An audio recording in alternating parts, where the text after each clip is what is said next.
Lahore smart city ने phase 2 में plot numbers तो लगा दिए, लेकिन फेज 2 की डेवलपमेंट कब शुरू होगी? क्या डेवलपमेंट के बगैर लोगों को फायदा हो सकता है?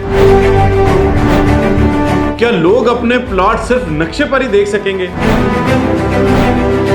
बिस्मिल्लाहिर्रहमानिर्रहीम, अस्सलाम वालेकुम। लोगों के बहुत से गिले शिकवों के बावजूद भी उनके प्लॉट नंबर्स फेज 2 में लग चुके हैं और इस वक्त जो है वो फेज 2 तवज्जो का मरकज बन चुका है, क्योंकि लाहौर स्मार्ट सिटी का 3.5 मरला की बात की जाए या इसके अलावा ओवरसीज ईस्ट और एग्जेक्टिव ईस्ट में जो बाकी प्लॉट्स हैं उनके नंबर्स लगने के हवाले से बात की जाए तो बहुत बड़ी तादाद में लोगों के प्लॉट नंबर्स जो है वो फेज 2 में शिफ्ट हो चुके हैं। अब इस पे जाहिर बात है कि लोगों की तवज्जो है कि कब फेज 2 की डेवलपमेंट शुरू की जाएगी और कब उनको भी उनके प्लॉट्स जो है वो ऑन ग्राउंड होते हुए नजर आएंगे। इस हवाले से मुतअद्दिद बार ये सवाल मौसूल हुआ कि फेज 2 की डेवलपमेंट कब शुरू की जाएगी। हालिया एक इंटरव्यू में ग्रुप CEO मलिक मोहम्मद असलम साहब ने इस बात की वजाहत की और उन्होंने बताया कि जी सुरबाना जुरौंग की तरफ से जो कंसेप्चुअल मैप है वो मिलने के बाद ही इसकी बैलेटिंग का अमल मुकम्मल किया गया है। तो अब आने वाले टाइम में जो कंसेप्चुअल मैप है इसको बाकायदा एक मास्टर प्लान की शक्ल देके यहाँ पर जो है वो डेवलपमेंट के अमल का आगाज़ किया जाएगा और उसके लिए लाहौर स्मार्ट सिटी की जो टीम है वो दिन रात एक किए हुए है।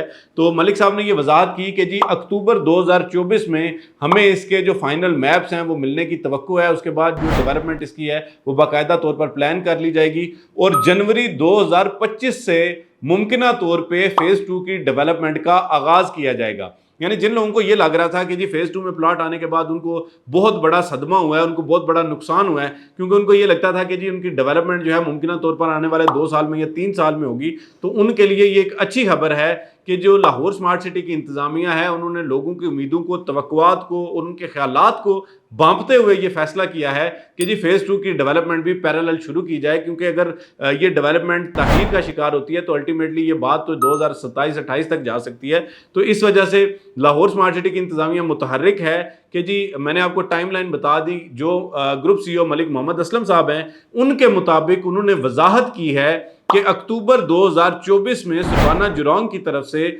ये जो ओवरसीज ईस्ट है और एग्जेक्टिव ईस्ट है इसका जो है वो बाकायदा मास्टर प्लान हमें मौसूल हो जाएगा, जिसके बाद हम ऑन ग्राउंड मैप्स के मुताबिक जो है वो वहाँ पे डेवलपमेंट शुरू कर सकेंगे। और अगर डेवलपमेंट वहाँ पे शुरू होती है तो उसकी जो प्रैक्टिकल अमली आपको वहाँ पे काम होता हुआ नजर आएगा, उनके मुताबिक वो 2025 यानी जनवरी 2025 से ऑनवर्ड जो है वो आपको फेज 2 में भी डेवलपमेंट की एक्टिविटी होती हुई नजर आएगी। अब इस हवाले से बहुत सारे लोगों के और भी बहुत सारे कंसर्न्स हैं, लेकिन जाहिर बात है कि हम हर सवाल का अगर इनफरादी तौर पर जवाब दें तो उसमें बहुत सारा टाइम लगता है। तो इसलिए मैं आपसे ये मुतालबा करता हूँ, गुजारिश करता हूँ कि अगर आपके जहन में कोई भी सवाल हो इस हवाले से तो आप हमें कमेंट सेक्शन में बजाय इसके तनकीद करने के, तनकीद भी वैसे तो आपका हक है क्योंकि इख्तलाफ राय जो है वो किसी भी माशरे का, उसकी प्रोडक्टिविटी का, उसकी बेहतरी के लिए बहुत ज़रूरी है, लेकिन आप तनकीद की बजाय अपने सवालात अगर हम तक पहुँचाएँ तो हम कोशिश करेंगे कि आपके सवालात इसी पब्लिक प्लेटफॉर्म के ज़रिए, वैसे तो हम लाहौर स्मार्ट सिटी की इंतजामिया से भी वक्तन फ़वक्तन जब भी मिलते हैं उनसे बहुत सारे सवालात पूछते हैं, लेकिन हम प्रैक्टिकली आपसे, आपके सामने तमाम लोगों के तहफ़्फ़ुज़ात उससे दूर हो सकते हैं। आप अगर कमेंट सेक्शन में हमसे सवाल पूछेंगे तो हम वो तमाम सवालात जो है वो लाहौर स्मार्ट सिटी की इंतजामिया तक पहुँचाएंगे ताकि उनको भी ये पता हो कि इस वक्त लोगों के जज्बात क्या हैं। तो लाहौर स्मार्ट सिटी के हवाले से किसी भी किस्म की मज़ीद मालूमात के लिए, बुकिंग के लिए, कोई भी आप सेल परचेज़ करना चाहते हैं उसके लिए आप हमसे रब्ता कर सकते हैं। इसके अलावा बहुत सारे दोस्त हमसे मशवरा करने के लिए भी फ़ोन करते हैं बैलेटिंग्स के हवाले से, दीगर चीज़ों के हवाले से। तो हमारी टीम हम वक्त आपकी खिदमत के लिए कोशिश है। आप किसी भी रब्ता करेंगे इंशाल्लाह आप हमें देखेंगे कि हम आपके साथ कंधे के साथ कंधा मिला के खड़े होंगे और आपको जो है वो हर चीज़ में मुकम्मल सपोर्ट करेंगे। आज तक की वीडियो के लिए इतना ही। चैनल को सब्सक्राइब करना ना भूलिएगा। फ़ी अमान अल्लाह।